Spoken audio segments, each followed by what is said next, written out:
Hello viewers, നമ്മളിന്ന് കാണാൻ പോകുന്നത് ഒരു ഇന്തോനേഷ്യൻ ഹൊറർ മൂവി ആയിട്ടുള്ള ദ 7 ഡേയ്സ് എന്ന അടിപൊളി സിനിമയാണ്. ആദ്യമായി കാണിക്കുന്നത് ഹനീഫിനെയും ഇവാനിനെയുമാണ്. ഹനീഫും ഇവാനും സ്കൂൾ കഴിഞ്ഞതാ വീട്ടിലേക്ക് വരുന്നു. അവിടെ അമ്മയായിട്ടുള്ള താരിയുണ്ട്.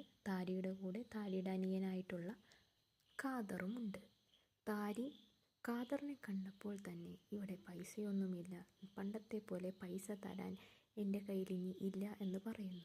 പക്ഷേ ഖാദർ ആവശ്യത്തിന് വേണ്ടി ആയിരുന്നില്ല എന്ന് വന്നതിന് കാരണം തൻ്റെ അമ്മയായിട്ടുള്ള അൻഗുൻ പാടില്ലാതെയായി കിടക്കുകയാണ്, നമ്മളൊന്ന് പോയി കാണണ്ടേ എന്ന് താരിയോട് ആവശ്യപ്പെടുന്നു.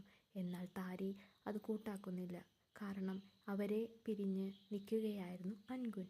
പക്ഷേ അനിയൻ്റെ നിർബന്ധപ്രകാരം അവർ അവിടേക്ക് 4 പേരുമായി പോവുകയാണ്.